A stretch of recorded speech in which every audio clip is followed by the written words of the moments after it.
nerd, if you ask me. What's your favorite form of Obama? Probably airplane form. Oh my god, he has airplane form. I like to think of it like Thomas the Train, but with Obama's face on the front of the airplane. JJ the jet plane. It'd be OO the jet plane. OO the presidential. What is it called? The airplane? The Air Force One. OO the Air Force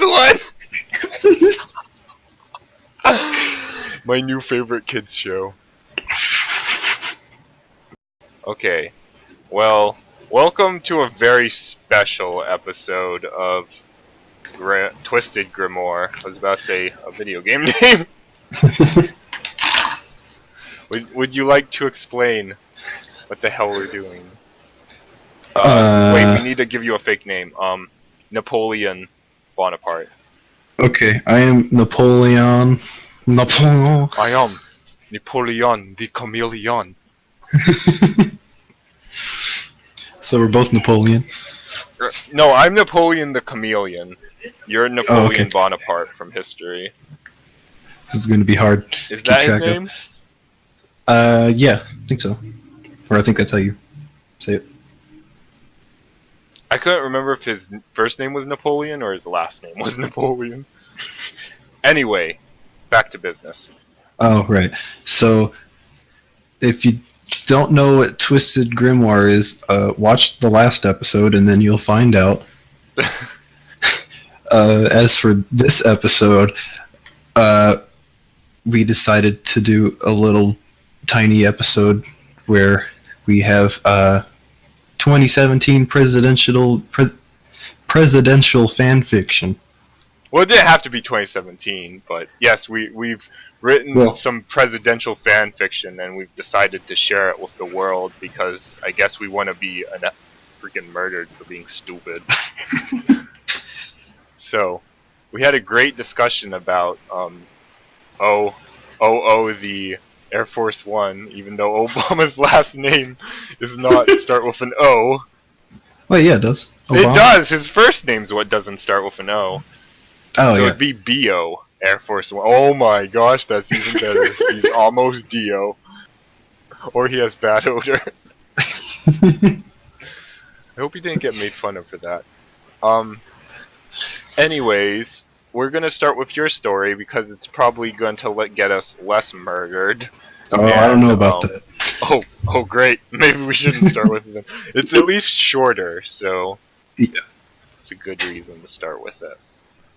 I forgot to give this one a title, so we'll give it one at the end. Okay. President Trump entered the Oval Office and sat down at the large desk towards the back of the room. He gazed at the room with glee as he truly did not expect to get this far.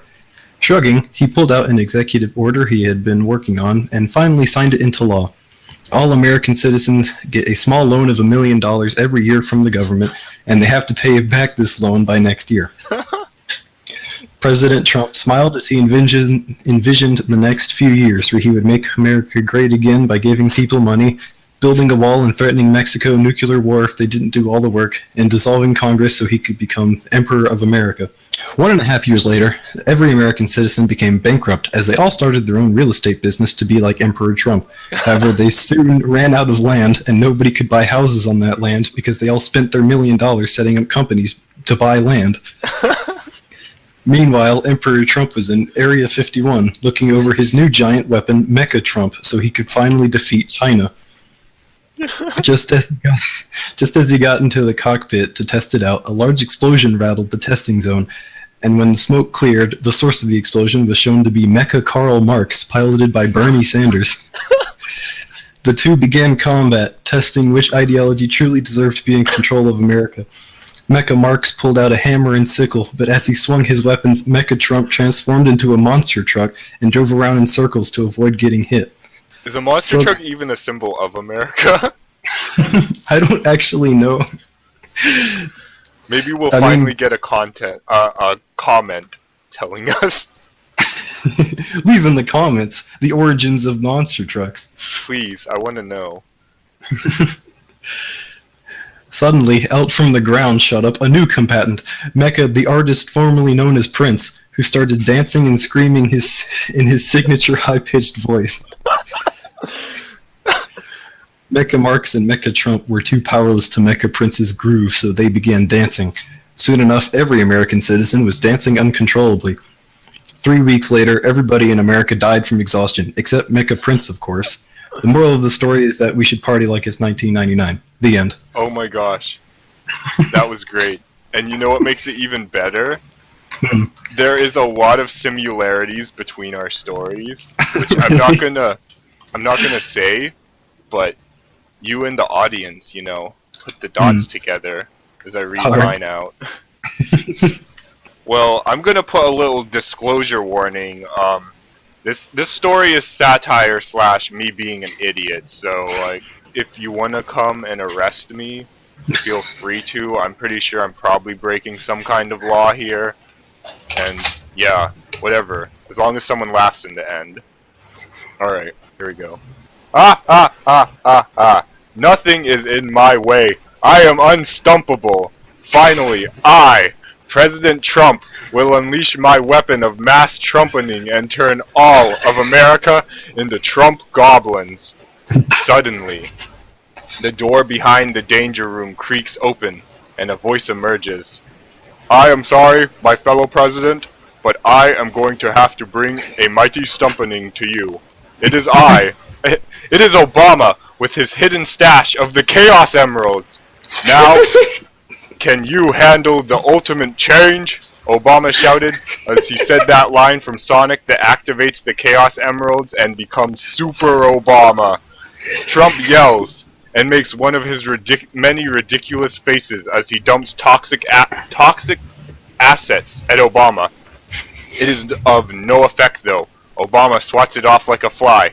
Prepare for the ultimate Obama ring of change. The Obama ring thonks President Trump in the head and teaches him the true meaning of Christmas. Trump, realizing he had a flaw, which upsets him, starts trying to change the subject of the story by tackling Obama to the ground and points the weapon of mass trumpeting at him. You will be the first subject of my great trumpeting of America, Trump trumps. Suddenly, an unexpected voice comes from the open door of the danger room. I have no idea what this guy's voice even sounds like, so I'm sorry.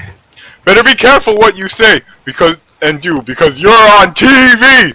It's Joe Biden with a camera crew! He is recording the entire spectacle of for all American audiences of America. No! My reputation is ruined! Trump shouts and runs into a corner. Little did the presidents of America know, through the followers of Obama and Trump had witnessed the battle and decided that America could only be ruled by one. A great war erupts between the two, tearing America apart. I, the writer of this story, being a misanthrope, ate popcorn from afar. Suddenly, the darkest of the hillside thickets appear, and were like, hey, you look like a person who likes to weave a web of hope for the great Arachnotopia. Wanna hang out? Shaz, yeah, I wanna hang out, the writer said.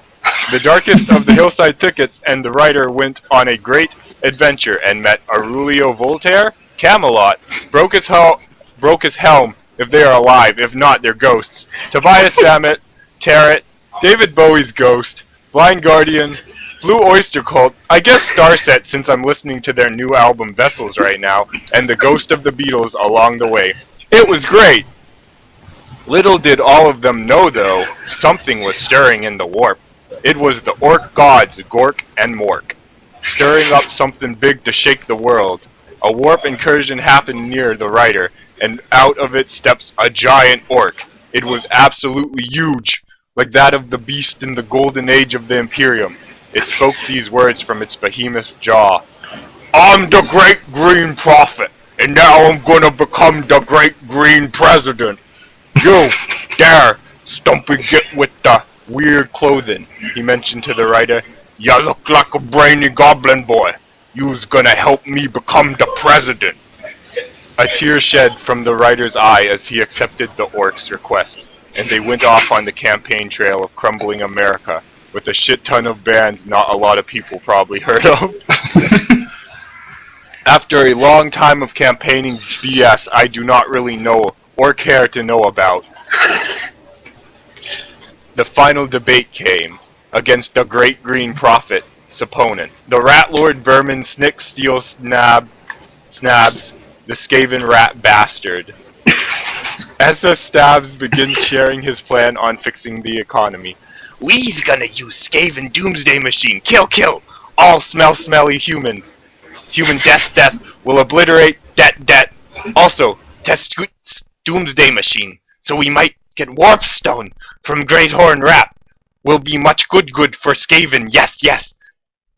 The Great Green Prophet then rebuttals. Look here you get, I'm the biggest, the greenest, and the meanest orc you'll ever meet. I will take all the problems and give them a right and proper smashing, just like this right here. The Great Green Prophet then crushes Snick Steel Stabs with a mighty stomp like that of the foot of Gork. It was right and proper. The survivors of the Great War of America presidents cheered because we did not have to deal with Skaven, and the Great Green Prophet brought us to a proper wog. Oh wait, I mispronounced that. To a proper wog! The writers also got to meet and hang out with the cool orc war boss that dresses like a pilot and hang out in his flying fortress. Oh, and he met Obama, and they hanged out with Zinch together in the warp like heretics. The end. Heart. One heart, though. I don't feel like I said heart loud enough. Oh. So, that was our America we want. If you have a dream of a certain America, write it down in the comments or send me an email of it, and I will read it and question your moralities. Also, is there anything you want to ask about the stories? My Napoleon friend. Oh, okay. I wasn't sure if you meant me or the commenters. Yeah, I'm talking to the commenters right now. We're live streaming this. Oh. Even though I don't know shit about how to do that. I don't either, don't worry. Let's see. Did you get that Obama using the Chaos Emeralds from that one video on YouTube? Yeah, didn't he legit say he had the Chaos Emeralds? No, that was, I'm pretty sure that was a fan thing. Oh, like shit. Someone just made that. I thought, like, someone, like, asked him about weapons or something. He's like, you mean the Chaos Emeralds? And I thought that's how that whole meme of Obama being Shadow the Hedgehog started. I don't think he actually... Well, I could be wrong. Man, I thought it was being topical. No, it just turns out all this is bullshit. But yeah, like, we had a lot of similarities in our story. Like, we had bands. Yeah. You wrote about the person who died in 2016. You put in Prince, and I put in David Bowie. So, like, that was weird. And we both had America get almost killed off. I did have America get killed off. Prince was the only survivor. I mean, I had a lot of ghosts, and there was people who survived America.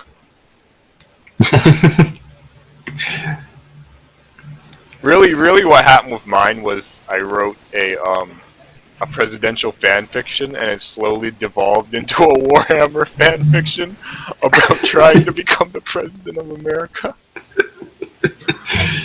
But I feel like there's a lot more similarities we unintentionally wrote about. Yeah. We both had Trump with a super weapon that was dumb. Yeah. And someone fought against him for that. Yeah. Except you were topical and you picked Bernie Sanders, who's still trying to fight. Yeah. From what I read. And I just had Obama, because my whole story was inspired by, like, what if Obama used the Chaos Emeralds to fight Trump? Oh yeah, your story reminded me of Full Metal Wolf Chaos, if you heard of that. I don't think I have. It's about it's a Japanese game about a president. I think he was the president of 2016 actually. He his vice president betrays him and starts like kidnapping white people and selling them to slavery and like all this shit like that. And so the president gets in a mech and tries to win back America. And it's so great. It's like so hammy. You should check it out. I know the best friends played through it. It's so good. Oh. Oh, I just looked it up. It was developed by From Software, the Dark Souls guys. Yeah, they actually put the main character of that in some of their other games. Oh, really? Yeah, wow. President Ass Kicker, I forget his name. I know his catchphrase. What? Michael Wilson, apparently. Yeah. His catchphrase is "Let's party." I love weird ass games like that. They're so good. If you have anything cool to say about this, you should leave a comment or a like, or send me some hate mail about how I shit talk Naruto too much, even though I haven't uploaded that video yet. All right, I'm Napoleon, the Chameleon, and I'm Napoleon Bonaparte. and I hope you have a very French day. Louis. Oh, oui, oui. Now we're gonna sing "Don't You Cry," the French version by Camelot, and get this video copyrighted. It's like "No plus pas, no plus pas, no plus pas, Napoleon friend, no plus pas."